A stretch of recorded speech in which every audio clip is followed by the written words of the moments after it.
Scuba team ഇപ്പോൾ ഇവിടെത്തി തിരച്ചിലിനായി പോവുകയാണ്. നമുക്കിപ്പോൾ ദൃശ്യങ്ങൾ തന്നെ കാണാം. ഈ സ്കൂബ ടീമിന്റെ സംഘം ഇപ്പോൾ ഈ പുഴയിലേക്ക് പോകുന്നു.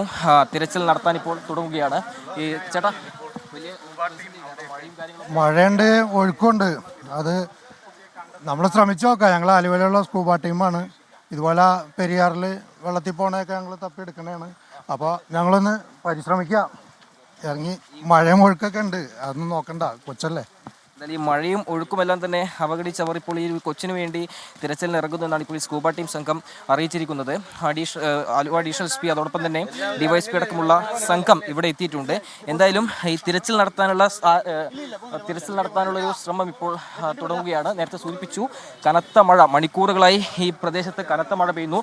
നാട്ടുകാരടക്കം ഇവിടെ തിരച്ചിലിന് ആദ്യം എത്തി. പക്ഷേ തിരച്ചിൽ നടത്തിയിട്ട് ഒന്നും തന്നെ ശുഭകരമായൊരു വാർത്ത നൽകാൻ കഴിഞ്ഞില്ല. കാരണം ആ നിലയിലുള്ള ഒരു ഒഴുക്ക്, അതോടൊപ്പം തന്നെ മരത്തടികളെല്ലാം തന്നെ അവിടെ അടിഞ്ഞുകൂടിയ ഒരു സാഹചര്യമാണ് ഉള്ളത്. അതുകൊണ്ട് ഞാനിപ്പോൾ സ്കൂബ ടീമിൻ്റെ സഹായം തേടിയിരിക്കുന്നത്.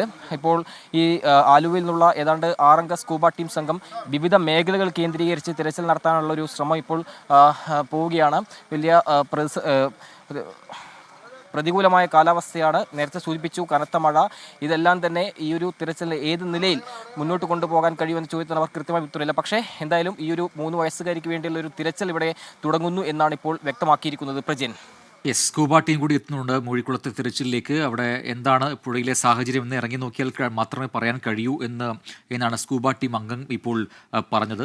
അതിനായുള്ള ക്രമീകരണങ്ങൾ അവിടെ നടക്കുകയാണ്. യന്ത്ര സാമഗ്രികളൊക്കെ അവിടെ എത്തിച്ചിട്ടുണ്ട്. അത് പുഴയിലേക്ക് ഇറക്കിയുള്ള തിരച്ചിലിനായി അവർ ഒരുങ്ങുകയാണ്. ആ ദൃശ്യങ്ങളാണ് ഇപ്പോൾ പ്രേക്ഷകർ കണ്ടത്. എന്തായാലും ഇപ്പോൾ 3:15 കൂടിയാണ് അമ്മ വന്ന് ഈ കല്യാണിയെ അംഗനവാടിയിൽ നിന്നും കൂട്ടിക്കൊണ്ടുപോയെന്ന് അംഗനവാടി ടീച്ചർ പറഞ്ഞിരിക്കുന്നു. അപ്പോൾ നേരത്തെ പറഞ്ഞ കാര്യങ്ങൾ കറക്റ്റാണ്. 3:15 കൂട്ടിയെങ്കിൽ വളരെ പെട്ടെന്ന് തൊട്ടടുത്തുള്ള വീട്ടിലേക്ക് എത്താനുള്ള സമയം അത് അതിക്രമിച്ചപ്പോഴാണ് വീട്ടിൽ നിന്ന് വിളി വന്നത് എന്ന് പറയുന്നു. കുട്ടി ഇവിടെ എത്തിയിട്ടില്ല, കുട്ടിയും അമ്മയും എത്തിയിട്ടില്ല എന്ന് പറയുന്നു. ഒരു പക്ഷേ എവിടെയെങ്കിലും പോയതാവാം, ഷോപ്പിങ്ങിനോ മറ്റോ പോയതാവാം എന്ന് പറഞ്ഞു എന്നാണ് ആ അംഗനവാടി ടീച്ചർ പറഞ്ഞ കാര്യങ്ങൾ. പക്ഷേ നമ്മൾ മനസ്സിലാക്കുന്നതനുസരിച്ച്, നമുക്ക് കിട്ടിയ CCTV ദൃശ്യങ്ങളടക്കം ശരിവെക്കുന്നതനുസരിച്ച്, അല്ലെങ്കിൽ അതിൽ നിന്ന് മനസ്സിലാക്കാൻ കഴിയുന്ന കാര്യങ്ങളനുസരിച്ച് കുട്ടിയുടെ അമ്മ നേരെ പോയത് മൂഴിക്കുളത്തേക്കാണ്. അതിനു മുമ്പ് അവർ നടന്നു വന്ന് ആലുവയിലേക്ക് ബസ് കയറി ആലുവയിൽ വന്നിട്ടുണ്ട്. ആലുവയിൽ നിന്ന് പിന്നീട് ആലുവ വഴിയാണ് ഈ മൂഴിക്കുളത്തേക്ക് എത്തിയതെന്ന് പറയുന്നു. അതായത് തിരുവാങ്കുളം ടു മൂഴിക്കുളം ഏതാണ്ട് 36 കിലോമീറ്റർ ദൂരമുണ്ട്. അവരുടെ സ്വന്തം വീട്ടിലേക്കാണ് പോയത്. അതായത് കല്യാണിയുടെ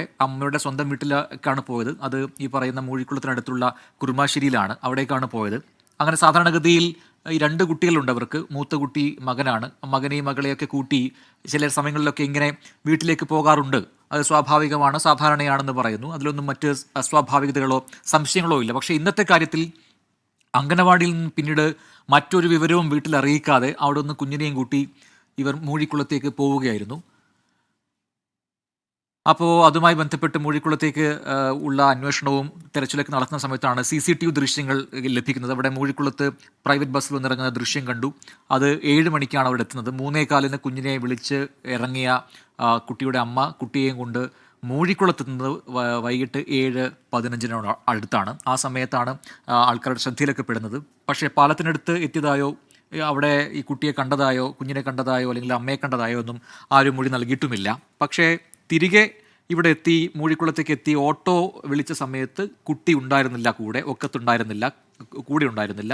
ആ സ്ത്രീ മാത്രമാണ് ഉണ്ടായത്. അവർ കുറുമാശ്ശേരിയിലേക്ക് ഓട്ടോ വിളിച്ച് പോവുകയും ചെയ്തു.